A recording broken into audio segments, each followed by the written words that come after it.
From Bosstrack, it's Her HypeSquad, a show about amazing women who've made incredible strides as leaders in their industry.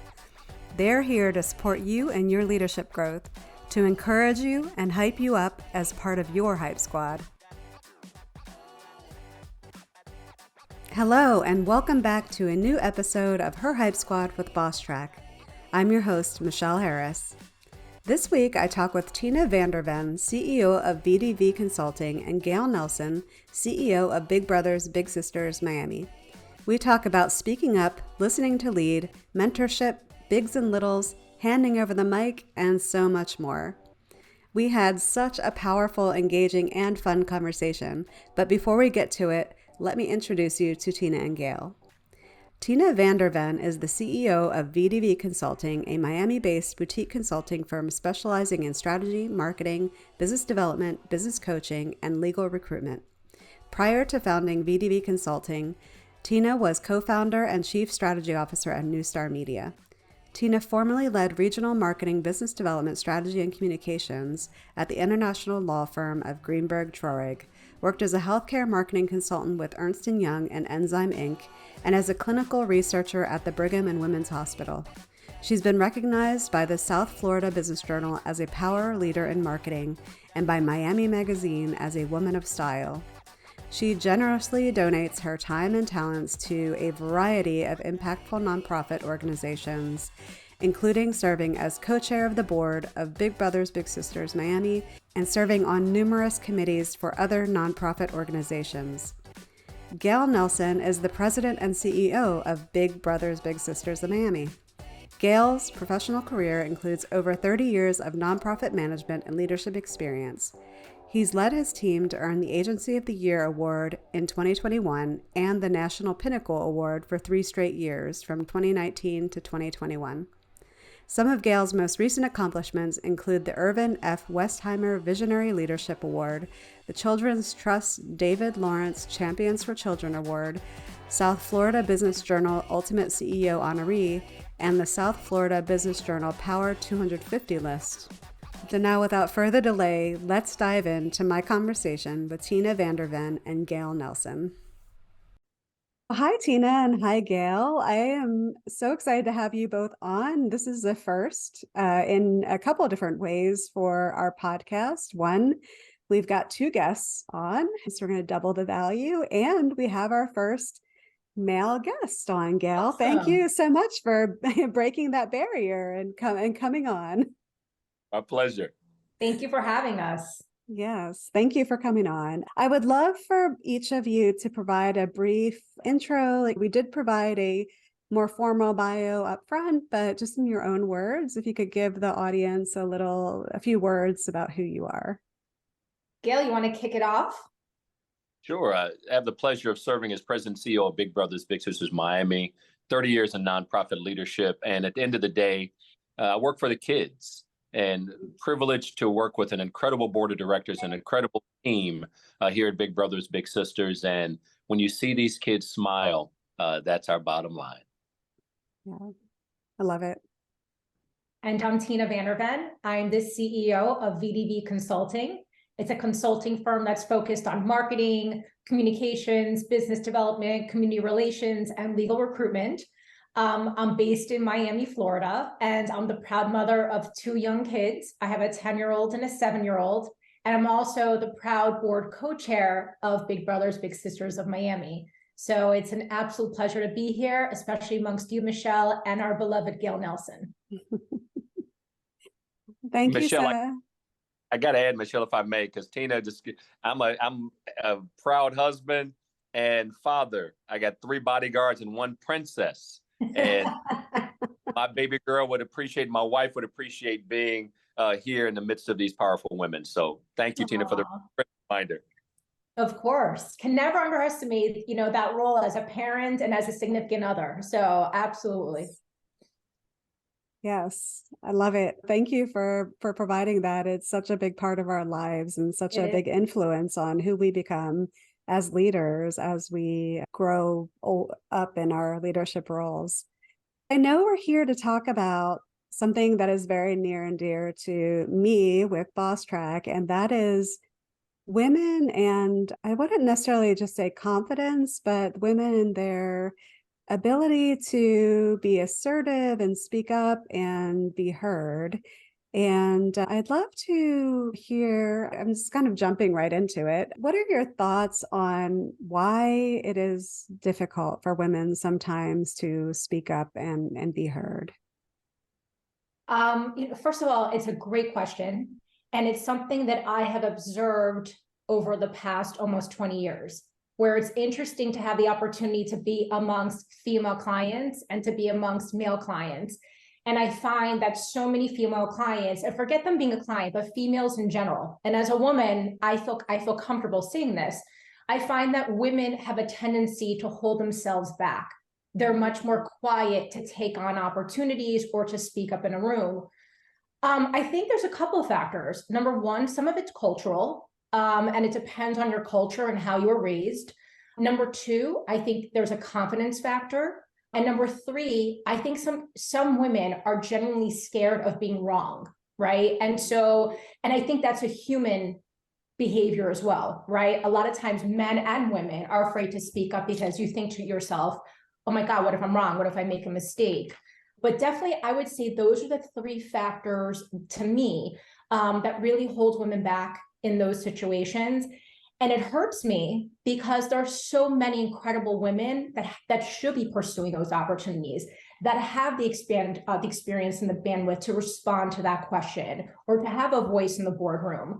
And, Gale has a daughter and I have a daughter. And we want our daughters to have the confidence to speak up. And of course, you don't just speak to speak. You speak where it's thought out, it's strategic, you've done your homework. But to not speak at all is a disservice to every woman and every young girl in this world. And we need to do a better job with that. And Michelle, I love what Tina said, that personal context, because one of the things, I got 3 boys and a daughter, and I call her baby girl, even though she's not the baby. But I strive, and I think it's important for men to reinforce the basic principles of, equity. And so with my kids, I make sure I'm like, okay, well, no, it's 3 of us and there's one of her. And she's like, oh, no. I said, make sure your voice is heard. Yes. And see, that transcends family, but it has to be reinforced at home to not feel less than, to not feel outnumbered.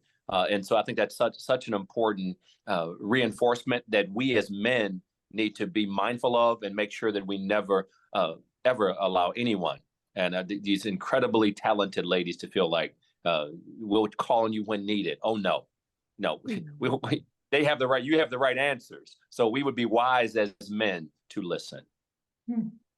Yeah, I like that. And I was thinking when you were talking, I think it is similar to what comes up a lot recently is statistics around people who apply for jobs.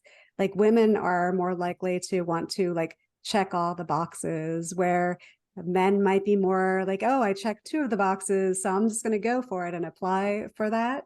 And it maybe goes back to your idea or your thought, Tina, about preparation and wanting to be 100% sure.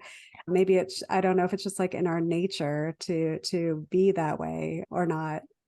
It could very well be that way. And I was doing a little diligence on this subject matter because it's something that I've observed for so many years. And it's just, it floors me sometimes, where behaviorally, you put a woman and a man and you have a PR opportunity and the gentleman will jump at the opportunity and the woman who's been practicing that area of the law or has the fluencies to speak on that area just will not take that opportunity. And there's so many various reasons why we're in this situation, but I love what Gale said too. It does help when you are a woman in the room and you are surrounded by support. You don't feel threatened. And I think sometimes we have those voices in our head. Unfortunately, there's these notions that we've been raised with that maybe we're meant to be small, right? We're not meant to speak up as women. And again, I'm not saying this applies to everybody, but it is real for many of us, right? Depending on our upbringing, our cultures, our values, the parental feedback that we got. And sometimes that seed is planted for so many years and that becomes your reality.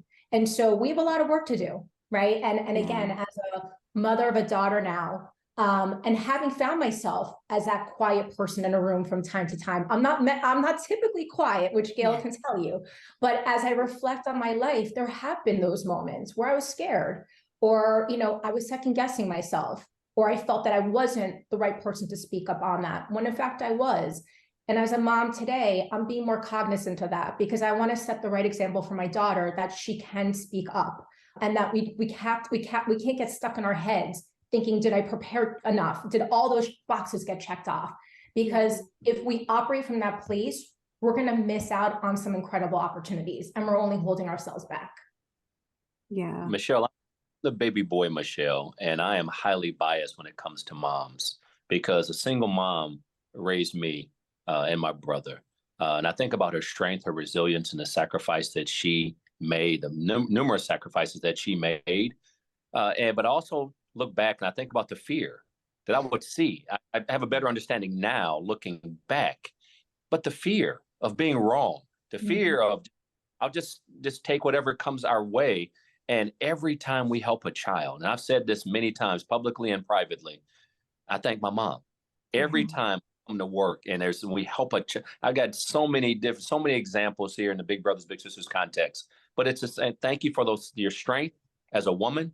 Thank you for the sacrifice, and thank you for just the resilience, because there's no greater job than mom.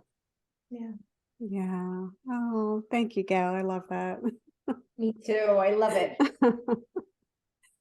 I was thinking about so I wanted to say I have been in the situations myself where I'm in a meeting and, I'm listening to everything being said and I'm like, oh, I have a thought.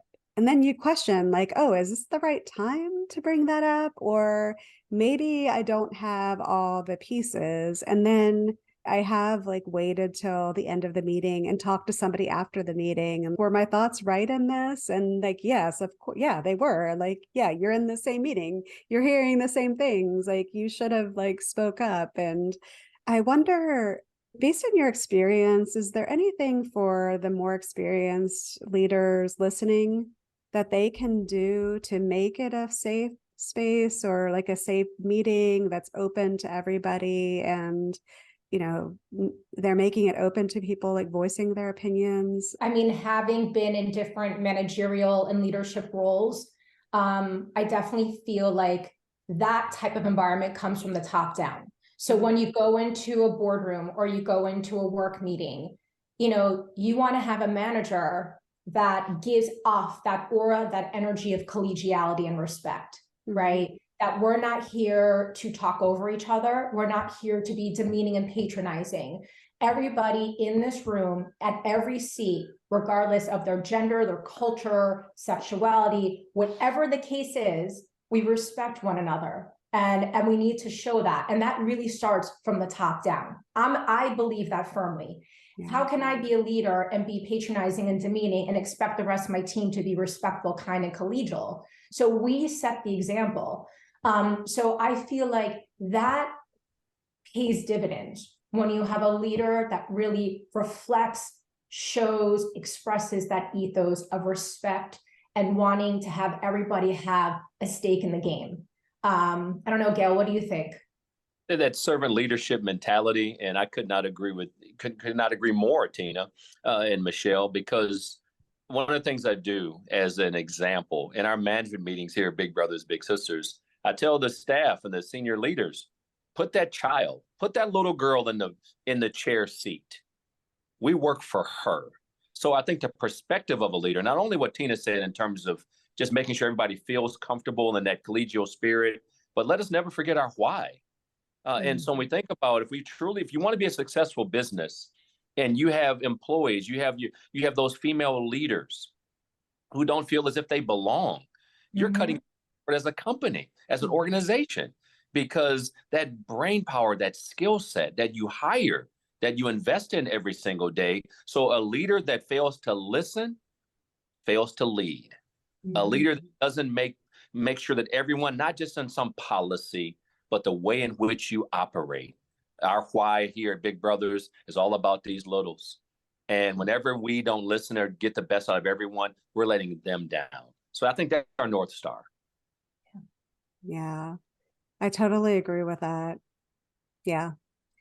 I was, you kind of threw me off by like, now I'm like getting emotional, like, oh, it's all for the littles. But I completely understand, like, every company has a why. And if everybody is kind of moving towards that same goal, and if you are, as a leader, are not allowing and opening it up and creating that space for everybody to be able to speak up and have a voice, you're completely losing out on, the experience that you hired for and the diversity in thought that will come out of being open to that. So I do think there's a lot of onus on leaders themselves to be aware and pay attention when they're in a meeting and somebody they know like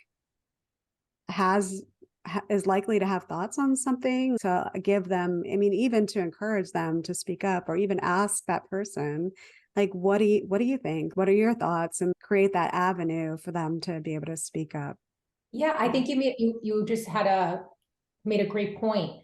As a leader, it is important to be assertive in a constructive, empowering way. And if you know you have an employee or a board member or anyone in that type of role that is more shy, more reserved, less willing to speak up, it's called reading the room. You need to know your team. And I can recall so many times in meetings with my team where there is somebody that's more shy, but I know she or he has incredible ideas. And I call on that person, not to put them on the spot, but to it's like pushing them a little bit in a safe way and saying, hey, Jenny or Jim or whomever it is, what are your thoughts on this? Because I know in my mind, that person has a great idea. And so sometimes you have to have that willingness as a leader to read the room, know your team, and know when you need to kind of call on them to present their ideas. Otherwise, because of various reasons, they're just going to shy away and they're not going to speak up. Yeah. And Michelle, I got to brag on Tina for a minute and the incredible ladies of the board of Big Brothers Big Sisters. To be in a room with such skill, strength, power, and brilliance, it helps me be a better leader. Because think about the leadership, whether it be a nonprofit or for-profit. I'll speak in a nonprofit context because that's my wheelhouse. But it's such a heartwarming feeling to just have powerful women who are taking time out. And nobody multitasks better than a mom. You see, I'm highly biased on the mama thing. I'm truly the baby boy. I'm a mama's boy. And I say proudly, I should have a mama's boy t-shirt on. But these credible women who can multitask and help guide, because from my seat as a CEO, these are my thought leaders. And they all, I mean, again, Tina, who will say what's on her mind, but I got board members that may be a little more reserved. So to point, making sure you just let them know that their voice is valued and heard is so important as a leader. Yeah. And I wanted to talk a little bit about the kind of the world today. You hear in the news, like, so many companies are laying off people. Companies are reporting earnings that make people uncertain about what's next for them. How, like, that kind of adds that extra layer of complexity when it comes to being confident. Generally, I mean, women or men, is there any advice that you could give to people to like maintain their confidence in these times when the uncertainty and doubt might be a little even higher? No, I think that's a great question. I think we're all kind of in that spot right now, right? Yeah. It is a very uncertain world for all of us, whether we're entrepreneurs building a new company, whether you are the proud CEO of a nonprofit or an incredible boss like Michelle, yourself, we all are feeling the stresses of the world right now. I can only speak for myself.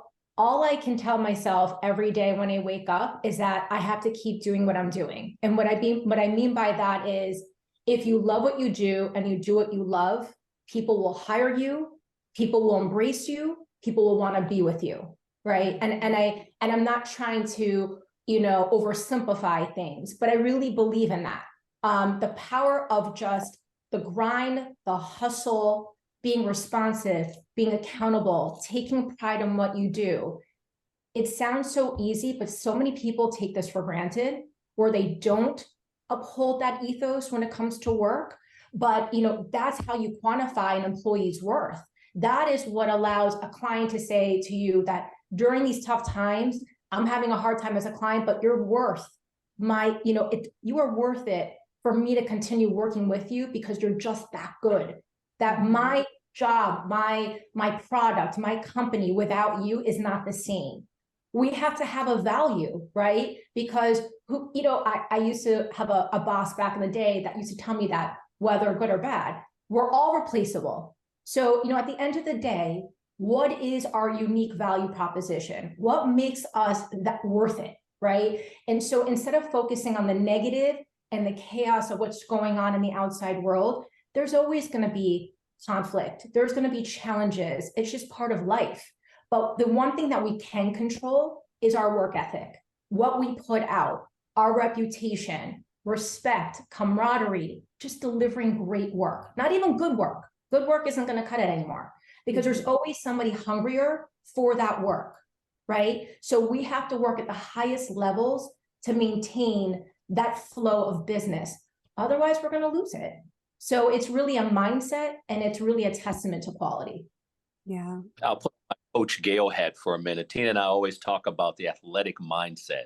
And Tina got me hyped up as she was speaking. I'm in here in this virtual locker room, if you will, but everything grows from the inside out. Mm-hmm. And we control the other team. We don't control the referees or the officials, if you will. But you know what? I'm going to play defense. I'm going to do everything I can to bust my butt, get the job done, exceptional level, so that what I expect from myself. So to your question, Michelle, as it talk about the environment, the hiring challenges, you know what? I'm suiting up and I'm showing up, and I'll do the best. And every young lady, every young man that has that mentality, you're going to be okay. Yeah. Yeah. I was just reading a book last night, and they were talking about one of the fundamentals of success is massive action. So something really, you reminded me of that.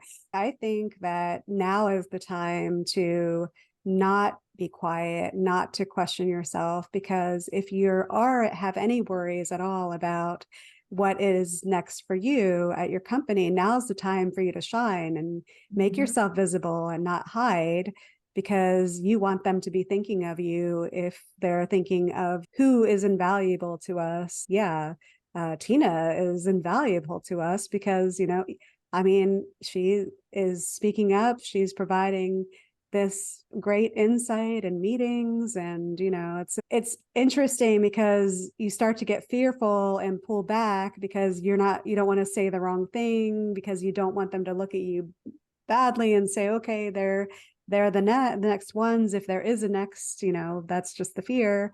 But it's really that time where you need to shine and be that one to take that action, like you said. And so that kind of gets into my next question was I know a lot of concern behind being assertive is they don't want to come across as being arrogant when they're being confident. Is there anything you can think of to kind of shine some light on women who are thinking that when they are being more direct and assertive with their ideas, that they're not necessarily coming across as arrogant? You know what I'm saying? That balance there. I feel like everybody's going to have an opinion on everything, right? I think at the end of the day, you need to be authentic. You need to be respectful, and delivery. I always say this to clients, to friends, myself, how you deliver the message, the tone, the tenor, the passion, even conditionally. Am I going to tell that person this bad news on Zoom? Am I going to text them that message? There's a right way to deliver a message and a statement, and there's a wrong way too. And so I think when you put all of those variables together, that leads to better success. But to go through life second guessing yourself every single time you speak, I think it's going to paralyze you, right? And so I think the space that you operate from, again, I keep saying, from your authentic place with respect, thinking about, my dad always used to say to me, think before you speak. I mean, this was his motto till the day he died. Think of those words that come out of your mouth, because words can hurt. So, and sometimes the news you have to deliver could hurt. So, but it's how we do it that really gives the best reward and the best results. Gale, what do you think? I tell you what, words matter. And again, I go back to my baby girl, and I want her to be confident, and I don't want her, if she's expressing something, and we got to be mindful of our biases as men. He was bold and passionate, but she was emotional. Wait a minute. Mm-hmm. So words matter. And so again, I have 3 exhibits every day at home with my boys. I'm like, okay, no, she was passionate about what she believes, just as like you're passionate. So again, back to how we are conditioned, how we are trained, and we should always be mindful of just making sure that young lady in that room, that woman in that room, never feels as if I say it the way he says it, then I'm somehow being judged inappropriately. So it begins at home. Mm-hmm. Tina, her dad, Tina's work ethic, and I know Tina, she's my friend, that's my girl. And so that work ethic, that take no prisoner attitude, again, it started at home. She saw that example. And I hope that anyone that's raising a daughter raises her in such a way that when she walks in that boardroom, she owns it. Not, thank you for having me. Oh, no, I'm here, and I'm here all day. Yeah. I'm so glad you said that, Gale, because I talk to a lot of women's groups, and one of the things they actually do get feedback when they speak up and are passionate in meetings or are being assertive about something they believe in, that the feedback can sometimes be that they're being aggressive, and it can just come as a negative connotation. I do tell people, like, when they're getting that feedback, to find somebody that they trust in the organization that is in meetings with them and get their feedback to find out, well, are you hearing somebody's bias when you're hearing that? Or is there something that you might want to do from a human perspective to kind of come across in a better way, just as learning? Because I mean, most of the time, I think it's more of a bias, but I think, I've definitely been in positions where I've noticed that somebody could be saying something a little bit differently and come across better, because, and not to get it too down this rabbit hole, but yeah, everybody's human, and we all come in with our certain backgrounds, and there are certain trigger words or things that can get people a little uncomfortable or feeling that way. So hopefully I didn't lose anybody on that, but no, I think these are all great points all around. Yeah. So with it, we were talking about, reasons why women might be like a little less assertive or maybe uncomfortable with being assertive is the way they were raised.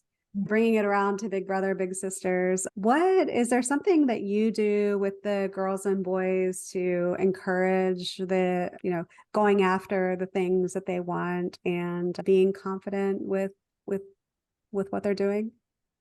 Yesterday, and she will be speaking at our gala on April 15th, but I interviewed a little sister that's doing quite well. I don't want to, I'll tease the audience with that, come to the gala about the whole story. But what she said to me, and I literally was in my driveway on the phone with her. I ran in the house and told my wife, I said, I love what we do. Because she said, matched at the age of 7, and she had to deal with loss in her family. She said, but my big sister was constant. She was persistent. She allowed me to grow, but I always knew that she was there. And she would ask me or challenge me and encourage me to do things I wasn't comfortable doing. In terms of, this was an academic context, reading books. And I don't want to read, but she would give me an incentive. Ice cream or cookies. And she's like, oh, I want the cookies to get more of them, quoting her.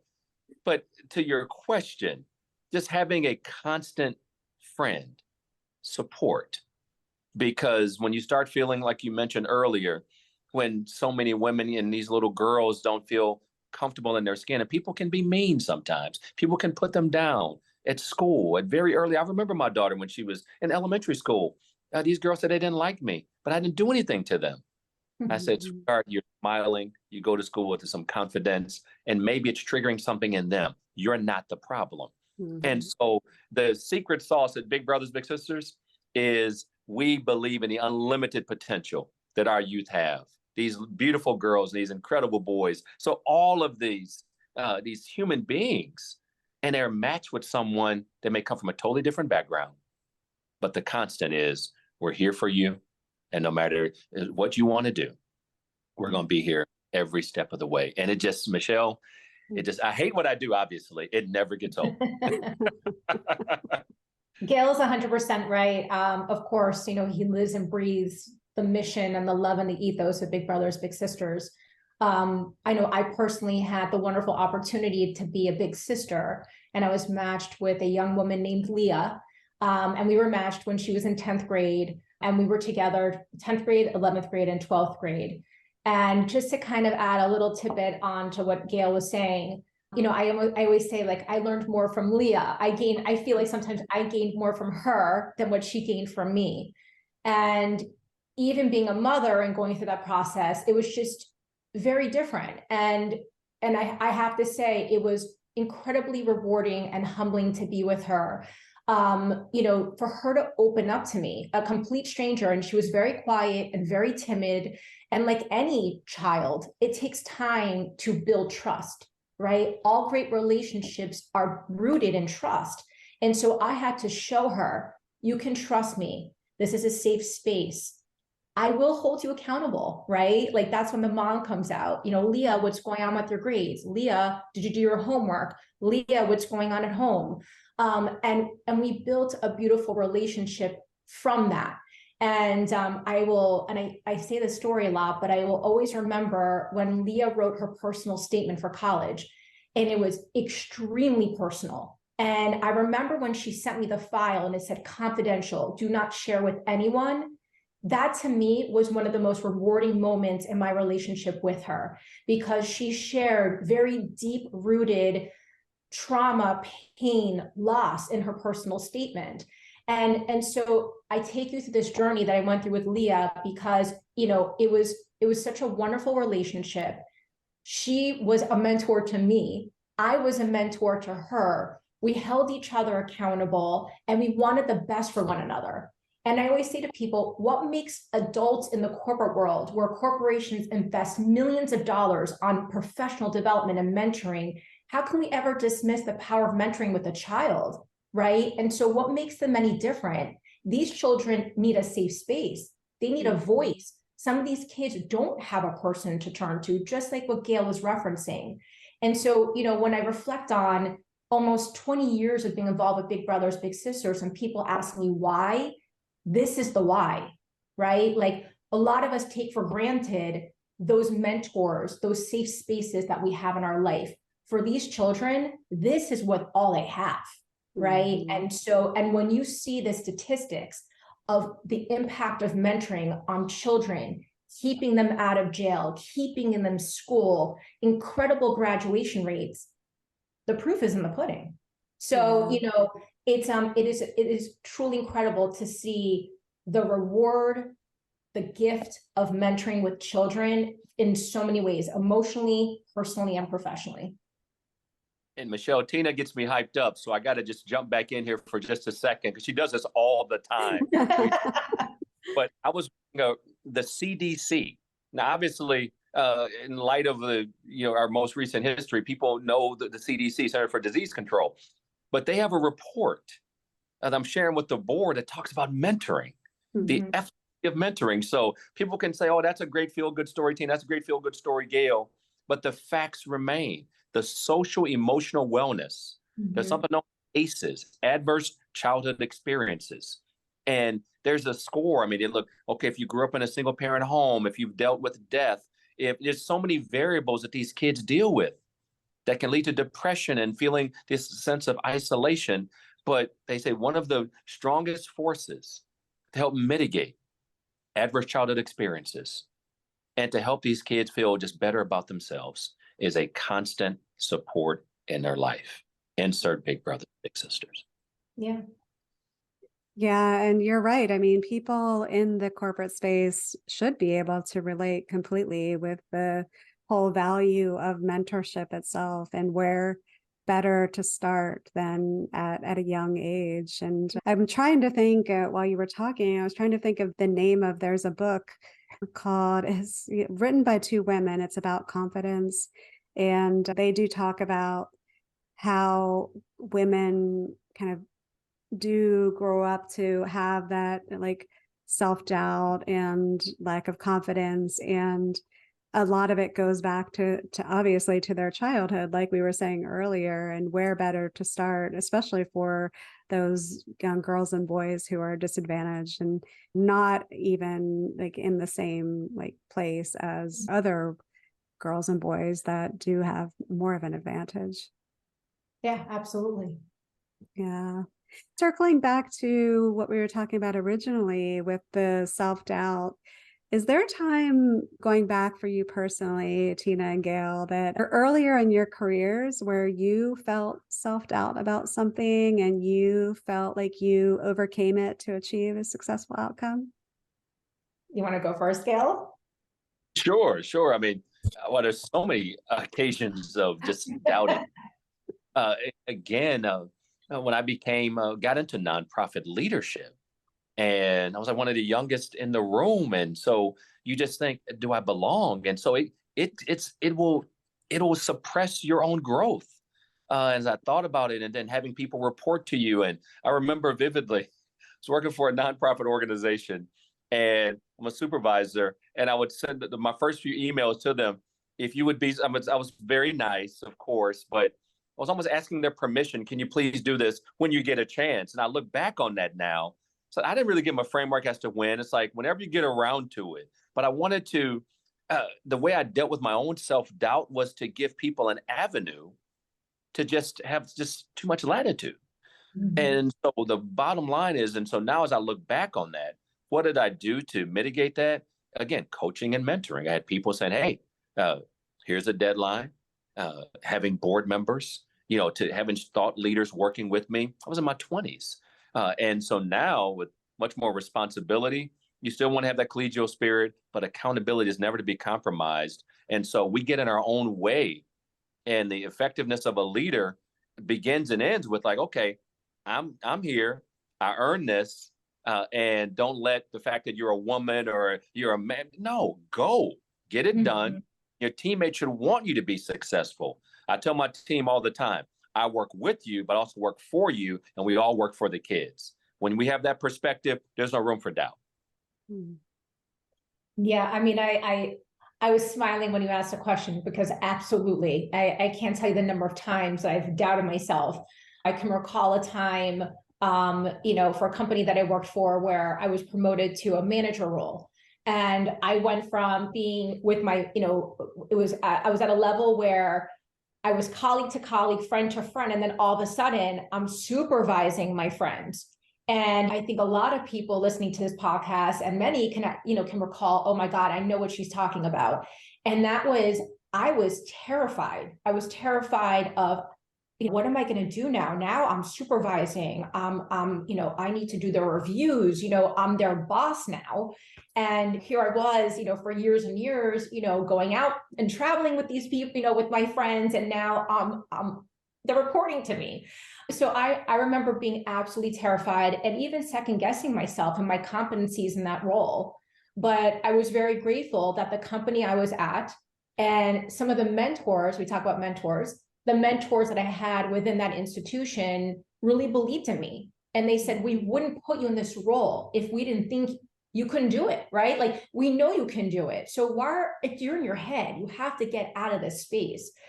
So that was definitely one very illuminating moment in my career where I remember just crumbling from the fear. But again, the question is like, how did you overcome it? It was just recognizing that leading from a fear-based place wasn't going to help me, and it was going to hold back my team. And the team looks to you to be that pillar. And you need to go in there and almost fake it till you make it. Like, I don't know how else to say it. It's the truth.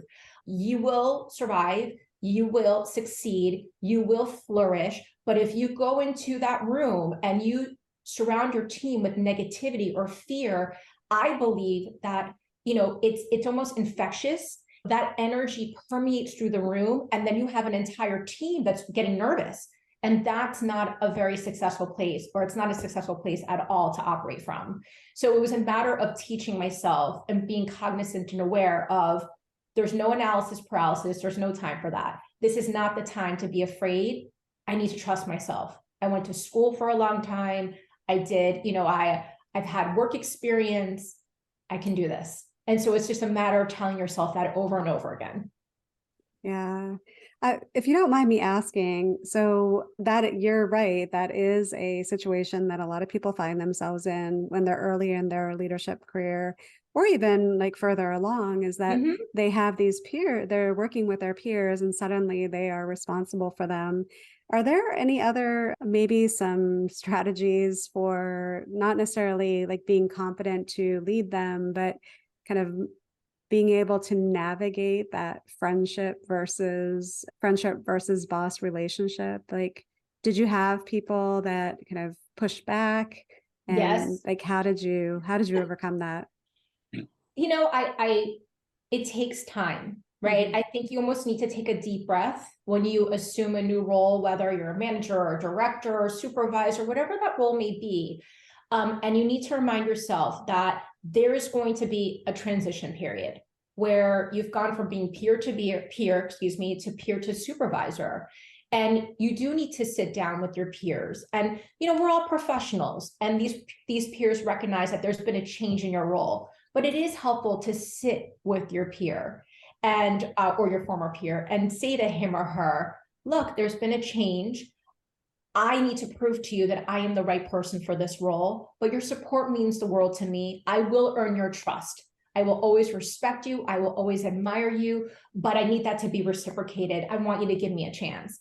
And that, for me personally, that was sort of the route that I needed to pursue. But I really was mindful to take time to meet with every single person one-on-one on my team.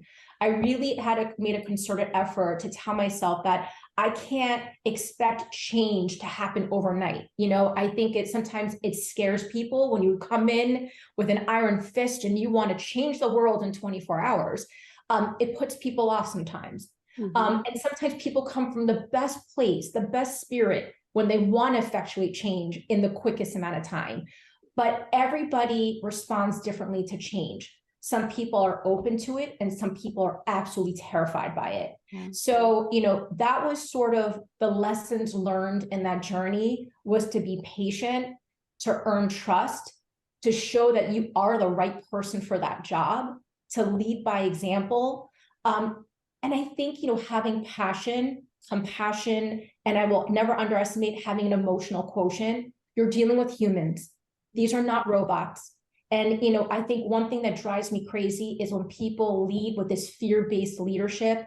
You're not going to win support by being demonic, with your team.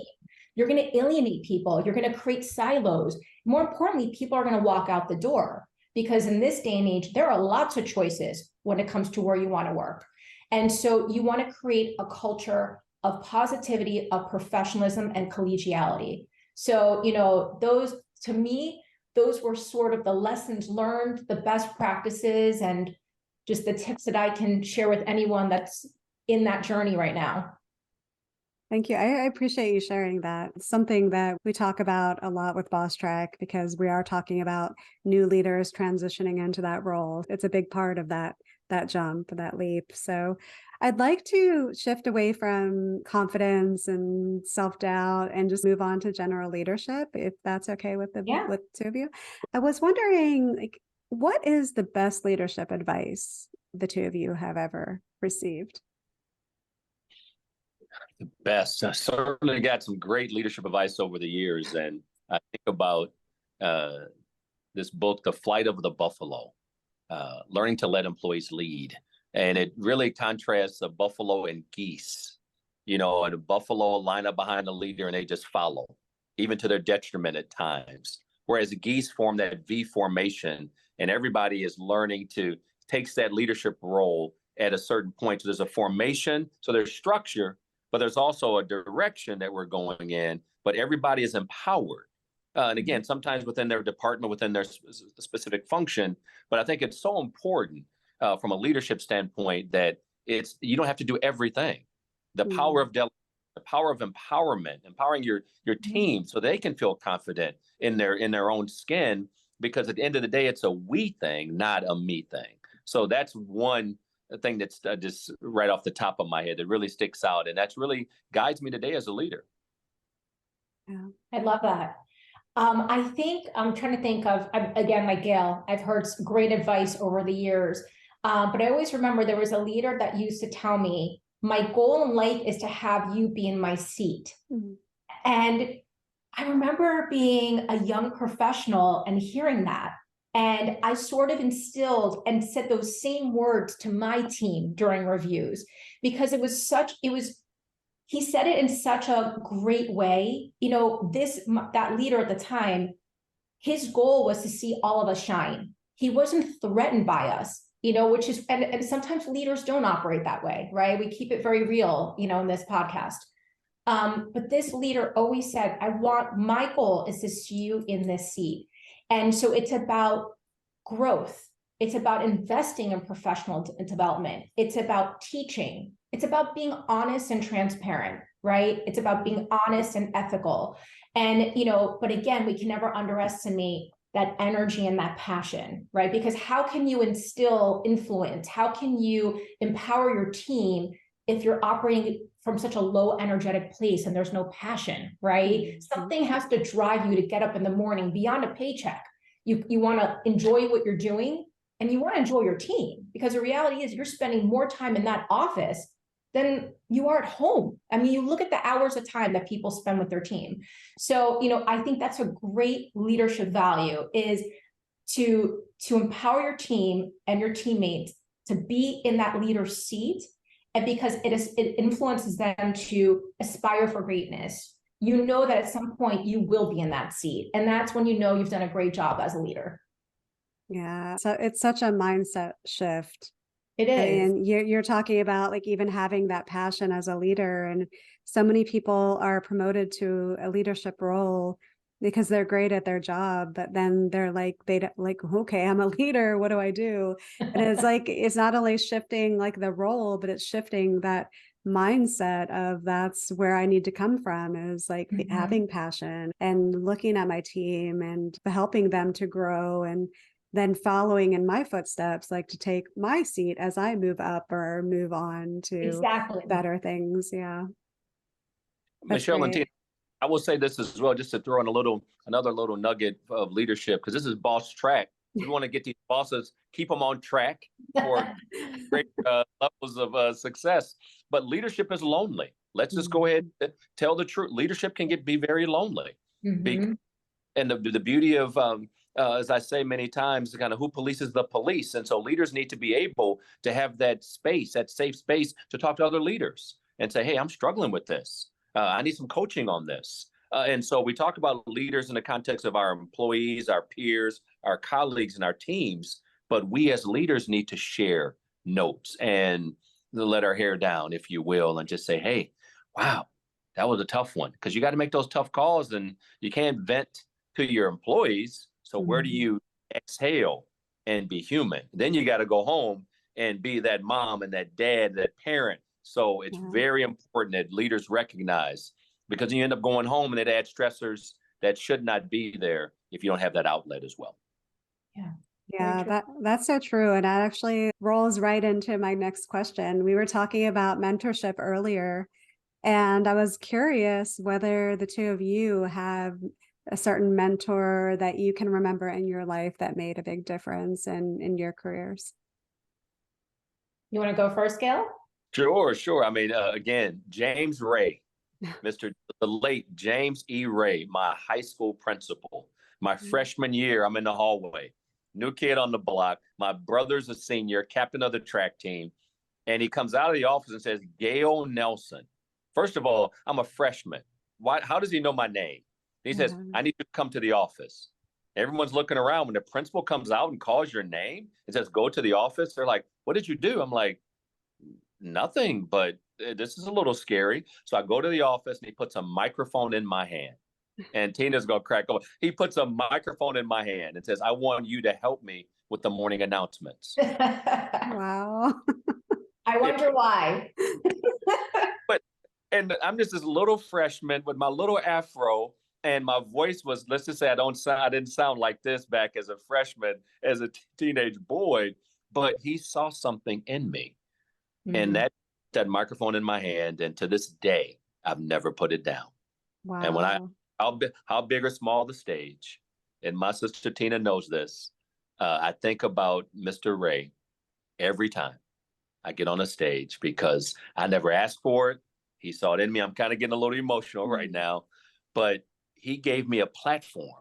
And from pep rallies to going to Rotary Club meetings, I was a student in high school, living in the inner city. Here's this man who comes from a totally different background that invested in me. And now when I stand up and speak up for other kids, and I give other kids that microphone, or I'm on podcasts or doing podcasts, thank you, Mr. Ray. And he passed away my year in high school. And his wife called my mom that we want Gale to speak. So the man who put a microphone in my hand, when I told those students that Mr. Ray was not just my principal, he was my friend, that's the power of mentoring. Oh, wow. Sorry. I love that story. Thank you for sharing that. Thank you so much. I would say one of my biggest mentors was my late father. And, my father was an immigrant that came to the US from Iran. I was born in Iran in 1979, and my family fled the war. It was my mom and my dad, myself, and my dad had 2 children from his first marriage. And he had a very hard time finding work in South Florida, because it was during the Iranian hostage crisis, where no one wanted to hire an Iranian in the United States because of the political turbulence between US and Iran. And the only work that my dad could find, even though he was highly educated, had great work experience, was he bought the oldest body shop in Fort Lauderdale. And that is where I spent my childhood. Every Saturday morning as a young girl, I would go in my dad's old Malibu Bonneville that he had, and we would go to Dunkin' Donuts in the morning. It was sort of part of the bribery at 7 a.m. was to get a Boston cream donut. And I would answer the phones, and that is where I learned customer service. Then I would help them with marketing. And as a young child, I would write postcards or holiday cards and stamp each one of them. I would have Windex in my hands and clean the glass in the body shop. And just organically, by being a young child, being raised in a mom and pop body shop with my mom and dad, they worked together. That is literally where that set the foundation for my passion and love for business development, client service, marketing, PR even, was all fundamentally rooted there. And my dad was epitomized the American dream. He was able to build a life from this body shop. He put 4 children through private schools and boarding schools. He did nothing for himself. The idea of sweat equity and working hard and being the best at what you do. My dad always used to say to me, I'm giving you this life and I'm giving you everything I can, but I want you to give a better life to your children. I want you to be the best at everything when you get older. A true immigrant statement. And so, when people say to me, I used to have a boss that told me that one of my biggest weaknesses is that I care too much. I work too much. You're too intense.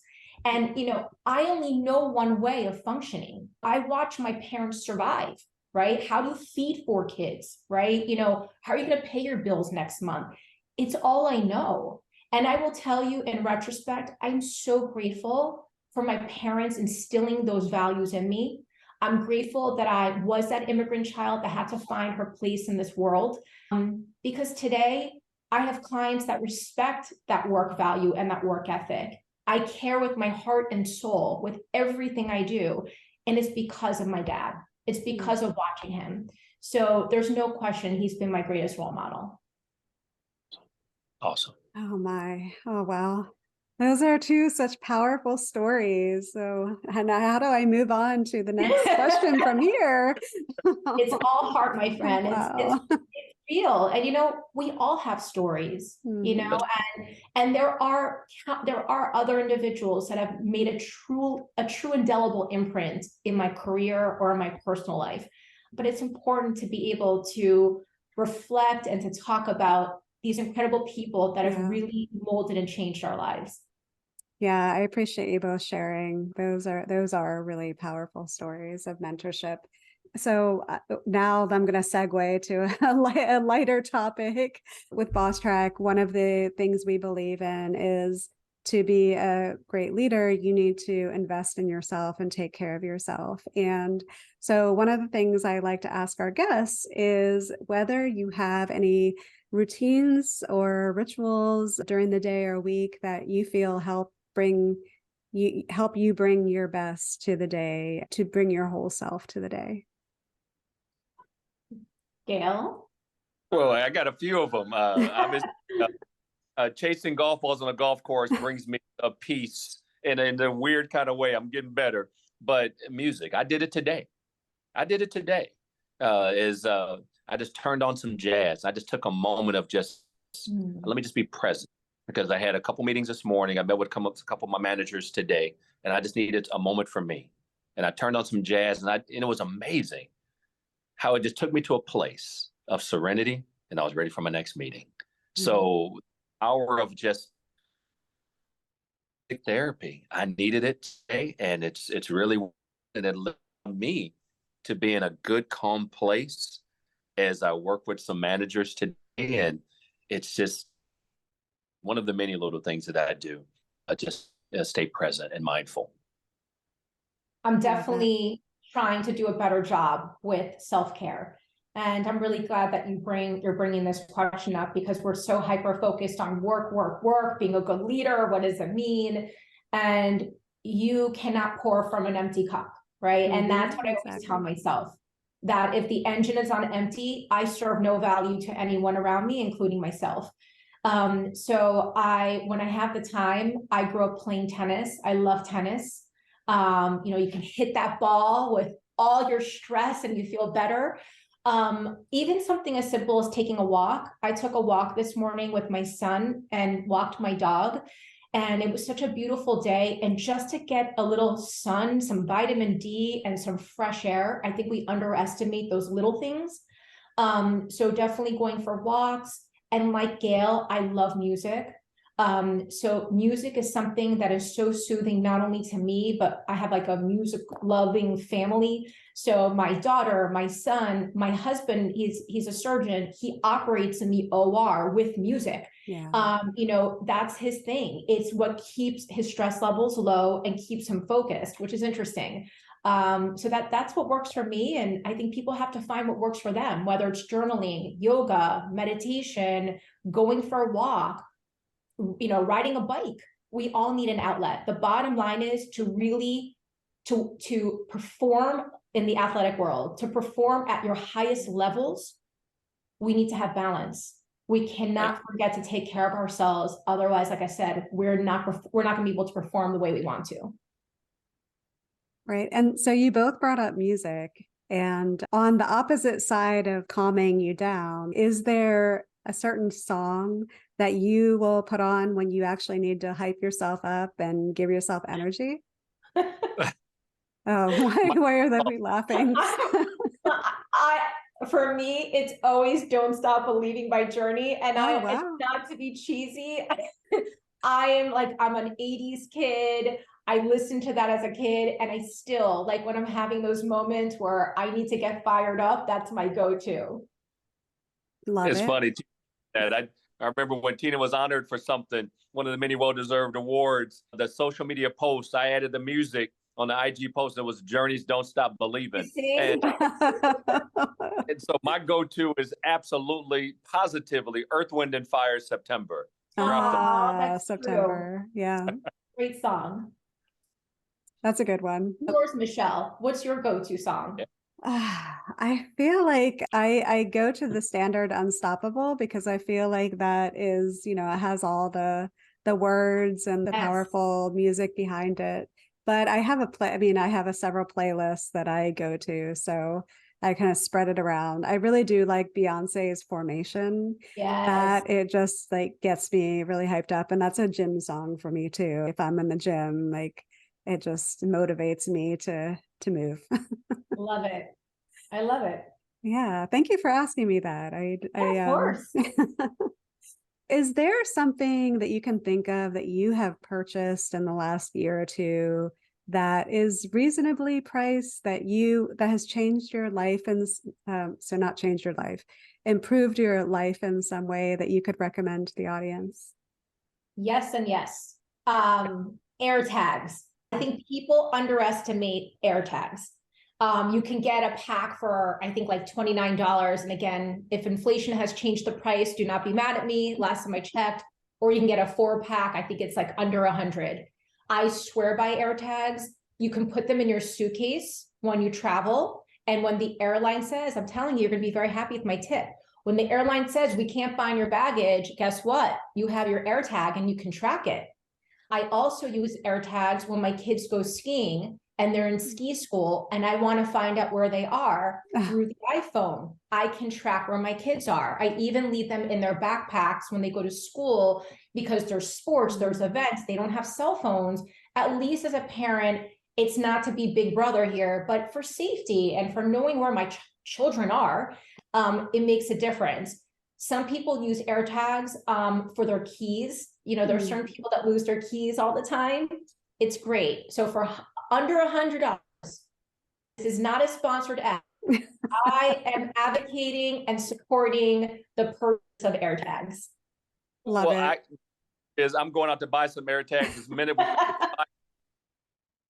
sponsored ad because I'm sold. I'm going to get some today. Me too. Me too. I'm traveling in a few weeks. I'm going to get some air tags. Yeah. What's yours, Gale? I tell you what, it's something. It's not as fancy as air tags, but this little thing right here, it was like $5. Yeah. And I'm sitting back and I want to just again listen to my music or anything else. It's a little case and allows me to put my phone on and I can throw it in my briefcase and I'm rocking and rolling. And so it's amazing how watching a movie or something else, just being present, taking that minute. So this was only $5. Not as fancy as air tags, but it works. Nice. I love that you're able to show and tell with your recommendation. Not a sponsor ad. It doesn't even have a brand on it. And Michelle, we're going to ask you, what is your item under $100? Oh my goodness. That is a great question. I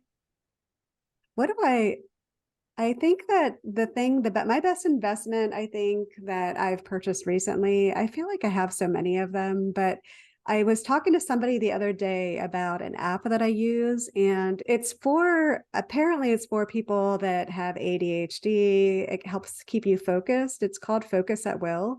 And it's a monthly subscription, but I'll put it on and you can choose like whether you want cool or warm music. And somehow just I don't know what it is about the level of music or the tones in it, but it helps your brain scientifically somehow stay focused. But that's actually not necessarily why I use it. I use it because you can set time. So you can set it to say, I want to focus for 50 minutes and then I'm going to take a break. Because one of the things I believe in is you need to give yourself little breaks throughout the day. So I am very much of the mindset that you work for 50 minutes, you give yourself 5-10 minutes to walk around, go do a mini workout, do something to get yourself moving and get your brain off of the thing that you're focusing on, and then go back to it. So for me, it provides that little background music that's not distracting, but also after 50 minutes, I know that when it stops or dings, it's time for me to get up and go do something. That's very cool. Yeah, it's called Focus at Will. It is pretty cool. Focus at Will. Okay. Yeah, yeah. What about books? Are there any books, like nonfiction or fiction, that you've read that you would recommend to the audience? Tina, I just finished Daisy Jones and the Six, and I loved it. I loved it. I loved it. I loved it. I know Reese Witherspoon bought the rights, and I think they have a show on Amazon, if I'm not mistaken. I have not seen it yet. but I absolutely, I mean, like I said, I finished the book recently and loved it, loved every minute of it. I love that you said that. A friend recommended that, and I went to the library to electronically check it out, and they don't have it. They didn't have Oh, it. So I wonder now that they have it on Amazon I as might a have to ship it movie. to you, Michelle. I'll just give it to you. Yeah, I mean, if you have it, I'd love to I read it. do. I need to find it. It's somewhere here, unless my mother-in-law took it, but yes, love the book. Yeah, apparently her other books are really good. Like they're all very different, but her other books apparently are pretty good too. So Yes, and definitely that is on my list. I just need to get a copy. good. How about you, Over to Gail? you, Gail. I want to reference a recent podcast, just it stuck with me. It just speaks to what we do at Big Brothers Big Sisters in terms of just partnerships on every level. And it was the head coach. It was the ESPN podcast, and they were talking about just addressing tension points. And it was an athletic context, but it was a head coach of the women's basketball team. We talk about bosses, and he's just one of the best women's basketball teams in the nation, University of South Carolina, and their head coach Dawn Staley, former professional athlete as well. But she talked about just that mother figure that she is to all of her players, and how there was one particular player that she just really pushed. She said, you know what? She's going to hate me, but she's not performing to her level, to her optimal level.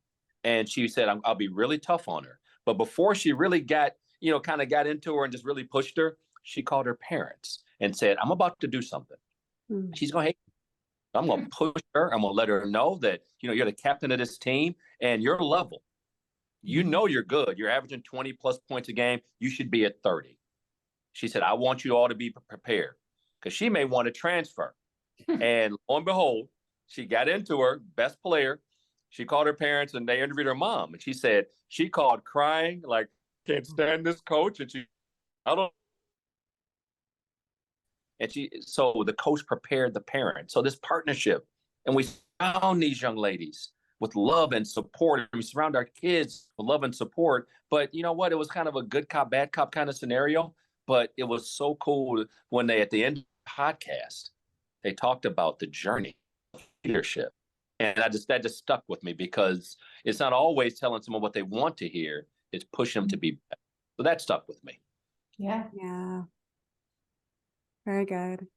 So I can't tell you how much I appreciate both of you coming on and spending time with me on this in this discussion. And you provided such valuable advice to everybody across the spectrum of different topics. So I'd love to give, like, if you have any last minute thoughts of something you want. I know we talked about Big Brothers Big Sisters, but there's something more that you want to talk about with Big Brothers Big Sisters to close out the discussion. I'd love to open that up for the two of you before we end the conversation.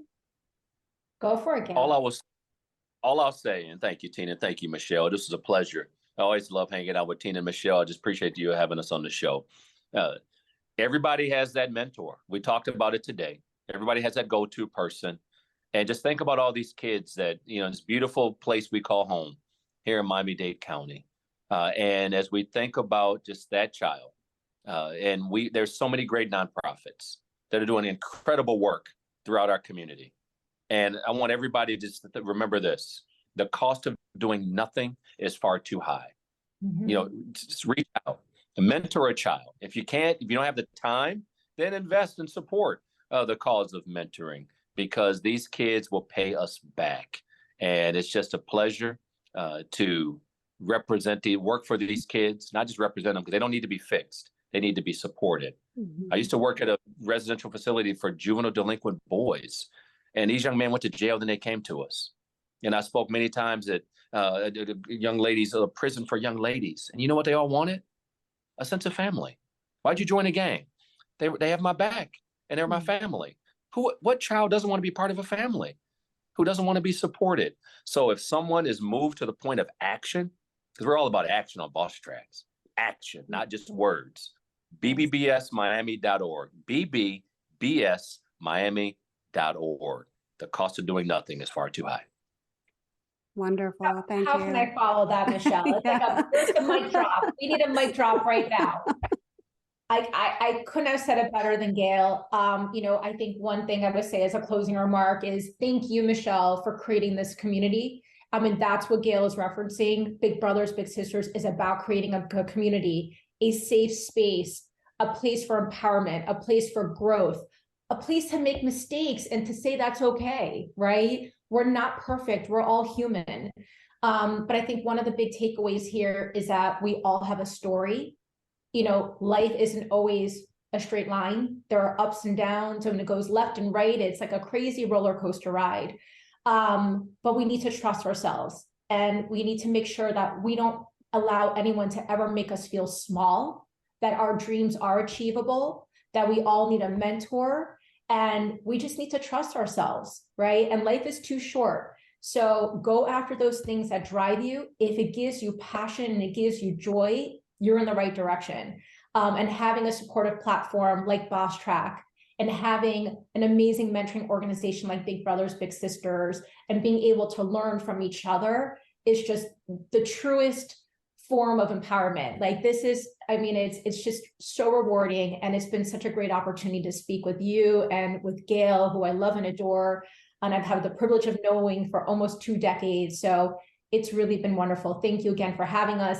You can find me on Instagram. I'm at VDV Consulting, or you can find me on LinkedIn. And I'm just wish the best to everybody. Thank you again. Yeah, thank you. So Gale, Big Brother, bbbs.org is where they can find you. Oh, Miami, bbbsmiami.org. Are you on social media? Every now and then. Yes, the answer is yes. Are you on Instagram? Is it BBBS Miami on Instagram as well? Okay. For the organization is at BBBS Miami. And for me, it's at Gale_S_Nelson. Gale S. Nelson. Perfect. Okay. So that was going to be my next question. If people can reach out to you, where they find you. So thank you. I appreciate you being ahead of me, ahead of the game there.